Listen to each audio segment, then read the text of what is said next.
श्री गणेशाय नमः। अथः चतुर्थस्कन्धे सप्तमोऽध्यायः।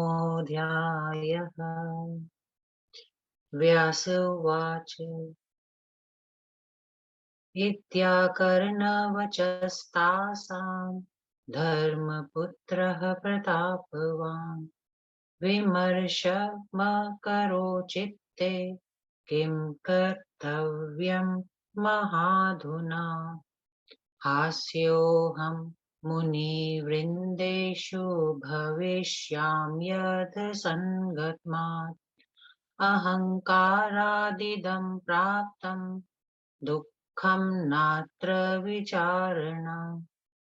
मूलं धर्मविनाशस्य प्रथमं यदहङ्कृतिः मूलं संसारवृक्षस्य यतः प्रोक्तो महात्मभिः।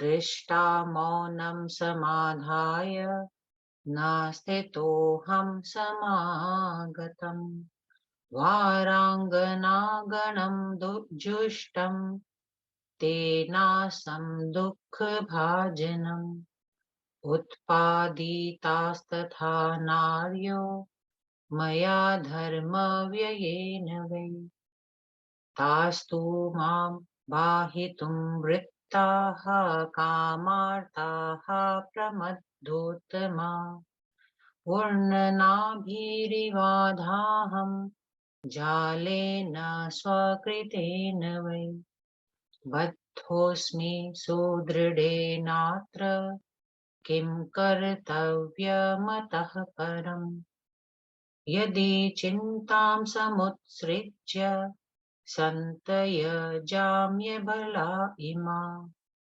शप्त्वा भ्रष्टा व्रजिष्यन्ति इमा भग्न मनोरथा मुक्तोऽहं सञ्चरिष्यामि विजने परमं तपः तस्मात् क्रोधं समुत्पाद त्यक्ष्यामि सुन्दरीगणम्। व्यास उवाच इति सञ्चिन्तय मनसा मुनिर्नारायणस्तदा विमर्शमकरो चित्ते सुखोत्पादनसाधने द्वितीयोऽयं महाशत्रु क्रोधः सन्तापकारकः कामादप्यधिको लोके लोभादपि च दारुणः क्रोधाभिभूतः कुरुते हिंसां विघातिनीम् दुःखदां सर्वभूतानां नरकारामदीर्घृत्काम् यथाग्निघर्षणा जातः पादपं प्रदहे तथा देहोत्पन्नस्तथा क्रोधो देहं दहति दारुणः। व्यास उवाच इति सञ्चिन्तयमानं तं भ्रातरं दीनमानसम् उवाच वचनं तथ्यं नरो धर्मसुतोऽर्जुनः। नर उवाच नारायण महाभाग कोपं यच्छ महामते शान्तं भावं समाश्रित्य नाशयाङ्कृतिं पराम् पुराङ्कारदोषेण तपो नष्टं किलावयो सङ्ग्रामश्चाभवत्ताभ्यां भावाभ्यामसुरेणः दिव्यवर्षशतं चैव प्रह्लादेन्महाद्भुतम् दुःखं बहुतरं प्राप्तं तत्रावाभ्यां सुरोत्तम तस्मात् क्रोधं परित्यज्य शान्तो भव मुनीश्वर शान्तत्वं तपसो मूलं मुनिभिः परिकीर्तितम् व्यास उवाच इति तस्य वचः श्रुत्वा शान्तो भूधर्मनन्दनः जन्मेजय उवाच संशयोऽयं मुनिश्रेष्ठ प्रह्लादेन महात्मना विष्णुभक्तेन शान्तेन कथं युद्धं कृतं पुरा कृतवन्तो कथं युद्धं नरनारायणावृषि तापसौ धर्मपुत्रौ द्वौ सुशान्तमानसावुभौ समागमः कथं जातस्तयोर्दैत्यसुतस्य च सङ्ग्रामस्तु कथं ताभ्यां कृतस्तेन महात्मना प्रह्लादोपयति धर्मात्मा ज्ञानवान् विष्णुतत्परः नरनारायणौ तापसौ सत्त्वसंस्थितौ तेन ताभ्यां समुद्भूतं वैरं यदि परस्परं तदा तपसि धर्मे च क्षम एव हि केवलम् कक्जपः कक्तपश्चर्या परासत्ययुगेऽपि च तादृशैर्न जितं चित्तं क्रोधाङ्कारसमन्वितम् न क्रोधो न च मातर्स्यम् अहङ्काराङ्कुरं विना अहङ्कारात् समुत्पन्ना कामक्रोधादयः किल वर्षकोटिसहस्रं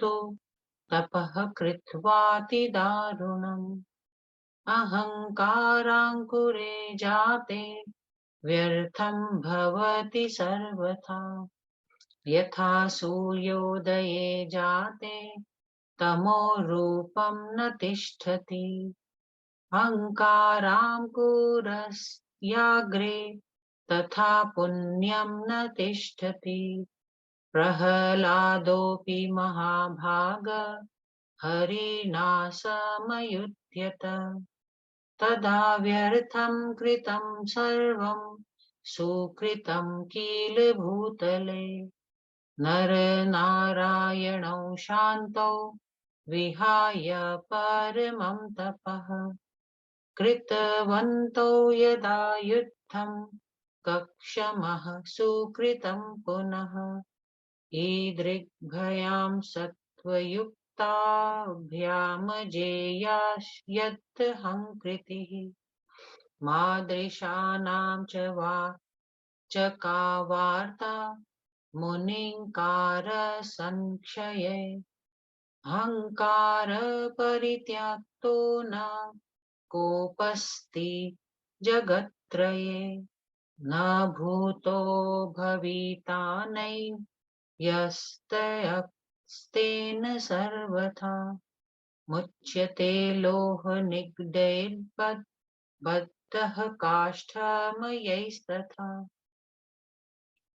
अहङ्कारनिबद्धस्तु न कदाचित् विमुच्यते अहङ्कारावृतं सर्वं जगत्स्थावरजङ्गमम् ब्रह्मत्येव हि संसारे विष्ठामूत्रप्रदूषिते ब्रह्मज्ञानं कुतस्तावत् संसारे मोहसंवृते मतं मीमांसकानां वै सन्मतं भाति सुव्रत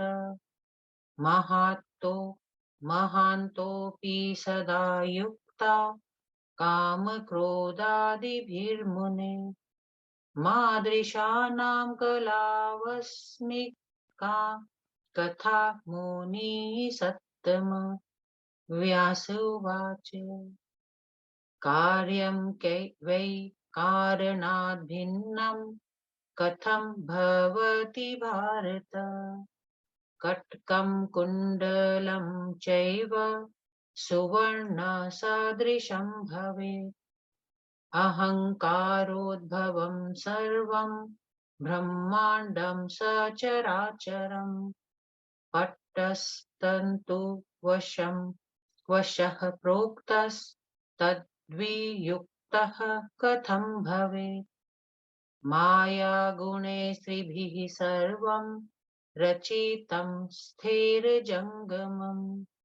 सतृणं स्तम्भपर्यन्तं का तत्र परिदेवना। ब्रह्मा विष्णुस्तथा रुद्रेस्ते चाहङ्कार मोहिता। ब्रह्मत्यस्मिन् महागाधे संसारे नृपसत्तम। वसिष्ठ नारदध्याश्च मुनयो ज्ञानिनः परम्। तेऽभिभूता संसरन्ति संसारेऽस्मिन् पुनः पुनः। न कोऽप्यस्ति नृपश्रेष्ठ त्रिषु लोकेषु देवभृत। एभिर्माया गुणैर्मुक्तः शान्त आत्मा सुखे स्थितः। काम क्रोधौ तथा लोभो मोहोऽहङ्कार सम्भवः न मुञ्चन्ति नरं सर्वं देहवन्तं नृपोत्तम। अधीत्य वेदशास्त्राणि पुराणी विचिन्तय च कृत्वा तीर्थाटनं दानं ध्यानं चैव सुराचरन्। करोति विषयासक्तः सर्वं कर्म च चौरवत्। विचारयति नो पूर्वं काममोहमदान्वितः। कृते योगेऽपि त्रेतायां द्वापरे कुरु नन्दन। वित्थोत्रासि च धर्मोऽपि काकथात्कल्लौ पुनः। स्पर्धा सदैव सद्रोहा लोभामर्षौ च सर्वदा। एवं विधोऽस्ति संसारो नात्र कार्या विचारणा। साधवो विरला लोके भवन्ति गत्मसत्सरा। जित्क्रोधा जितामर्षा दृष्टान्तार्थं व्यवस्थिता। राजोवाच ते धन्याः कृतपुण्यास्ते मदमोहविवर्जिता। जितेन्द्रिया सदाचारा जितं त्रैर्भुवनत्रयम्। धुनोमि पातकं स्मृत्वा पितुर्मम महात्मनः। कृतस्तपस्विनिः कण्ठे मृतः सर्पो रयेखं विना। अतस्तस्य मुनिश्रेष्ठ भविता किं ममाग्रतः। न जाने बुद्धिसम्मोहात् किं वा कार्यं भविष्यति। मधु पश्यति मूढात्मा प्रपातं नैव पश्यति। करोति निन्दितं कर्म नरकान् बिभेति च। कथं युद्धं पुरावृत्तं विस्तराद्वस्मे। प्रह्लादेन यथा चोग्रं नरनारायणस्य वै। प्रह्लादस्तु कथं यातः पातालात्तद्वदस्व मे। सारस्वते महातीर्थे पुण्ये बदरिकाश्रमे नर नारायणौ शान्तौ तापसो मुनिसत्तमौ कृतवन्तो तथा युद्धं हेतुना केन मानद वैरं भवति वित्तार्थं दारार्थं वा परस्परम् एषणारहितौ कस्माच्चक्रतुः प्रधनं महत् प्रह्लादोऽपि च धर्मात्मा ज्ञात्वा देवौ सनातनौ कृतवन्तौ कथं युद्धं नरनारायणौ मुनि एतद्विस्तरतो ब्रह्मश्रोतुमिच्छामि कारणम् इति श्रीदेवी भागवते महापुराणे चतुर्थस्कन्धे सप्तमोऽध्यायः। सातवां अध्याय हिंदी अनुवाद। अहंकार रूपी बंधन की व्याख्या। व्यास जी बोले, उन अप्सराओं के वचन सुनकर प्रतापशाली धर्मपुत्र नारायण मन में सोचने लगे कि अब हमारा क्या कर्तव्य है। यदि इनकी बात मानकर मैं विषय भोग में लिप्त हो जाऊं तो मुनि मंडली मेरा उपहास करेगी। इसमें कोई संदेह नहीं है कि अहंकार धर्म के नाश का प्रधान और मूल कारण होता है। महात्माओं का कथन है कि अहंकार ही संसार रूपी वृक्ष की जड़ है। इन स्त्रियों के झुंड को आया देखकर मैं मौन नहीं रह सका। इन वारांगनाओं को देखकर मैंने इनसे वार्तालाप किया। इसी कारण मुझ पर यह संकट आया है। अपने धर्म का व्यय करके मैंने व्यर्थ उर्वशी आदि अप्सराओं को उत्पन्न किया। ये कामातुरा अप्सराएं मेरे तप में बाधा डाल रही हैं। मकड़ी के समान अपने फैलाए हुए जाल में मैं स्वयं फंस गया हूँ। मैं एक विचित्र बंधन में बेतरह जकड़ गया। अब मुझे क्या करना चाहिए? यदि मैं निश्चिंतता पूर्वक इन्हें ठुकरा देता हूँ तो इनकी सब इच्छाएं नष्ट हो जाएंगी और मुझे शाप देकर ये स्वर्ग लौट जाएंगी। तब मैं इनके प्रेम पाश से मुक्त होकर किसी एकांत स्थान में कठोर तप करूंगा। अतएव इनके मन में क्रोध उत्पन्न करके मैं इन सुंदरियों को त्याग ही दूंगा। व्यास जी बोले, नारायण मुनि ऐसा विचार करके अपने मन में सुख उत्पन्न करने के किसी साधन का अन्वेषण करने लगे। उन्होंने सोचा कि क्रोध तो और भी संताप देने वाला द्वितीय महान शत्रु है। यह क्रोध काम और लोभ से भी भयानक शत्रु है, क्योंकि क्रोध से अभिभूत प्राणी प्राण घातक हिंसा कर बैठता है। नरक रूपी बगीचे की बावरी के समान भयावनी हिंसा से सबको दुख सहना पड़ता है। जैसे जंगल में परस्पर पेड़ों की रगड़ से उत्पन्न अग्नि उन पेड़ों को भस्म कर देती है, उसी प्रकार दारुण क्रोध जिस शरीर से उत्पन्न होता है उसे ही जला डालता है। व्यास जी बोले कि इस प्रकार अपने भ्राता को विमनस्क भाव से चिंता करते देखकर धर्मपुत्र तथा नारायण के लघु भ्राता नर यह तथ्य वचन बोले। नर मुनि ने कहा, हे नारायण, हे महाभाग, हे महामते, आप अपना क्रोध शांत करिए। अब आप शांत भाव का अवलंबन करके अहंकार को नष्ट कर दीजिए। पूर्व काल में अहंकार के दोषवश हम दोनों की तपस्या नष्ट हो गई थी। असुर राज प्रहलाद के स्थान के साथ हमें दिव्य 100 वर्ष तक महान अद्भुत युद्ध करना पड़ा था।